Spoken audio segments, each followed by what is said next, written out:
manifesting through Esther. Wait. I had always... Wait. Let's consider that in light of what we now know. We are who? Entities, vibrational beings. So are we asserting through Esther? Or did Esther bring her vibration to the frequency that is us, so that she allowed enough of a blending between the two vibrational perspectives that she can express what we know? It's a little different way of looking at it, isn't it? Sort of like the basketball player who's in the zone. Pretty amazing. The musician tuned in to who he really is. The artist, in other words,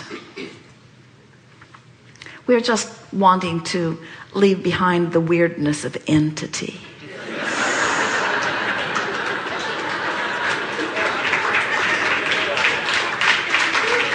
Other beingness. I have always wanted to perhaps experience something like that. I have never. 2 years ago, my life started breaking down emotionally and financially. And I hadn't told anyone. We're just going to interrupt you until we make you crazy, but play with us because it will go really well. Your life didn't start breaking down 2 years ago. It felt like it was resistance going on until it reached a sort of critical mass, so to speak, where it began manifesting in a more dramatic way. But contrast is always manageable, no matter what. Yes, I understand that now. After I told my sister had been felt very sick around that time, and then after I told her, she told me that after you told her what? Of the way I was, the way my finances and my emotions were, my relationships and the like.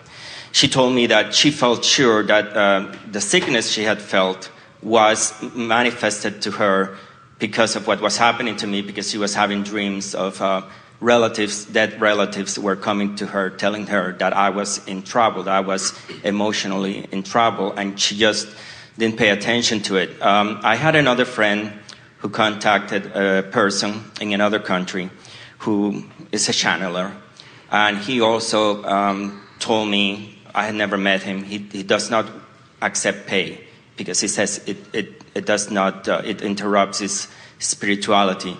He also told me that he contacted a spirit which I took to be my maternal grandmother. He told me her name, both of her names, and how she was, and that she said that she was going to be there by me, and she said it in a very distinct way, which sounded like the way she spoke.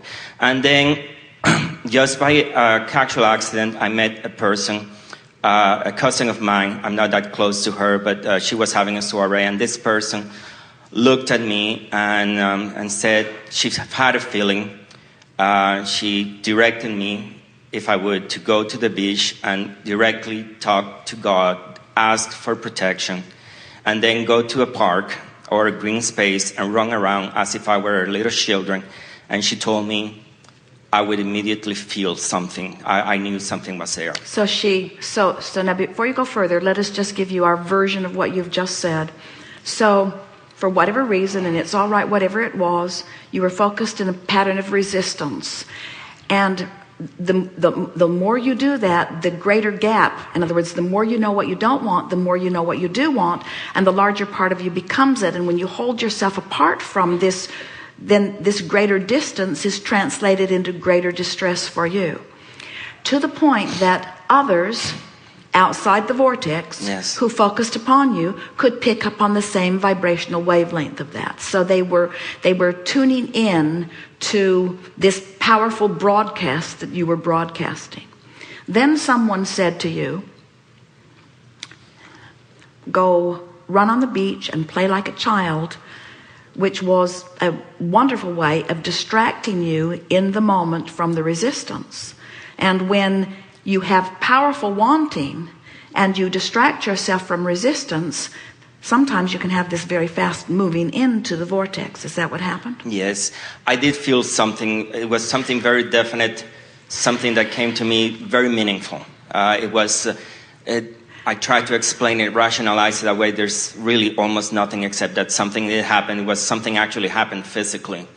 I'm very thankful for it. Well, because you have no platform to explain it. To that point in your life, you had no way of defining what it's like for you to be vibrationally out of sorts with who you are. And so someone very wise, and you very wise in following it, gave you some information that would cause you to distract yourself from the thoughts and the vibrations that were holding you apart from who you were, so that you could have a momentary alignment with who you are, which gave you a reason to feel hopeful that things could get better. Yes. In other words, this is what we're saying to all of you. When you know this stuff and you're walking around knowing it, then you can be advantage to others who are wanting to know it, but they have no framework in which to understand it. Yes. Excellent. And I am, again, very thankful. And before you go further, can you see how much more beneficial your story can be to others if you were to tell the whole story now? In other words, you could say, I was focused upon unwanted things like a lot of people are, not realizing that I was holding myself apart from the improved version that I'd already given birth to. And my desire was so strong that my discord was powerful enough that I was broadcasting my discord to the boundaries of the universe, so much so that other people who love me were picking up on it. In other words, don't you think that's a powerful story? Other people equally discordant in their vibration were actually able to tap into the frequency of my discord. But in all of that, my asking remained strong until I attracted the information that led me into the vortex. In other words, it's another way of telling the story that someone else may be able to benefit from. I feel much better. If there's one thing that keeping me from the vortex, I feel I'm a very impatient person. I'm not. Well, you know why though? You see, impatience is something that we get why we want to give this to you, because you're not hearing us completely as we're trying to guide you through the details of your own story. When you know what you don't want, which causes you to put this vibration of what you do want into your vortex, if you don't go, it feels uncomfortable. If you keep thinking the thoughts you've been thinking, instead of finding a way of being who you really are, it feels uncomfortable. Now what happens is, in the discomfort, you really know what you don't want. So you really know what you do want. So now the spread is even wider. And that impatience that you are describing, you're not impatient. You are sensitive to the discord of your own vibrational frequencies. That's a much better way of saying it. If we were sitting in your physical shoes, we would say, instead of Abraham, I'm impatient, we would say, Abraham, I focus on what I don't want. And apparently, a version of what I do want takes full form. But I don't focus on what I do want. I keep focusing on what I don't want. So I hold myself in resistance to my own expansion. And I got to tell you, Abraham, it doesn't feel very good. I think the label I would give it is impatience.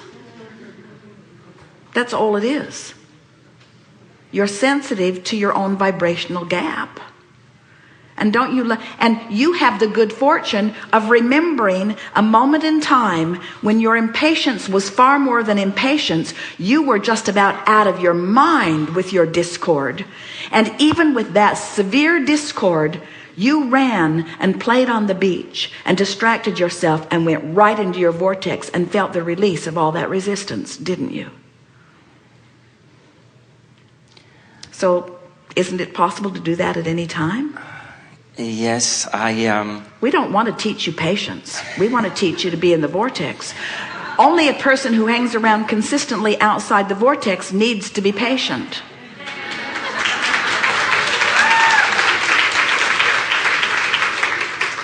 I still feel I'm not too sure the way I should go, or how do I read? What I want to say, if there is someone behind me, if there's a guardian angel or whatever, Well, it's not like that. You can call it your guardian angel. Yes, it's your let's inner call it being. that way. It is a cadre of source energy that is bigger than we can describe. It is far more than a guardian angel. It is all that you have become and all that is in harmony with that. You know how all those people were picking up on your discord?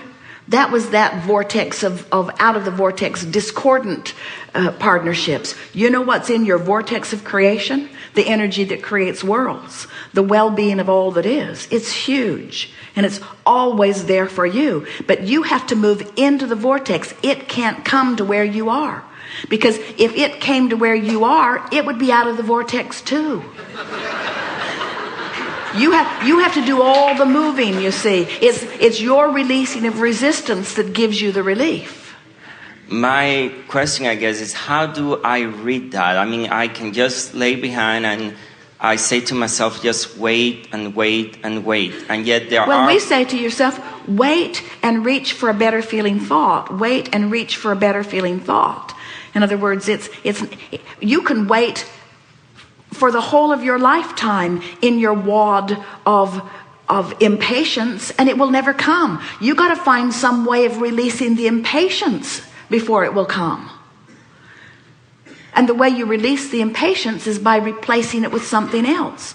So, obvious, release impatience by being patient. Well, that's a lot easier said than done. In other words, that's like saying just don't think that thought. Well, choose another thought that feels a little less impatient. In other words, we would tell this story. I was in big trouble. I could feel it emotionally, and other people who loved me could feel it too. And then I was wise enough to hear a piece of information that got me spinning on the beach. And somehow I lost track of my problem enough that I was drawn in to the bosom of well-being, and I felt it and knew it momentarily. But it didn't last very long, because I took my logical mind and I talked myself right back out of the vortex again. It's true. I keep trying to apply logic. Let us give you some.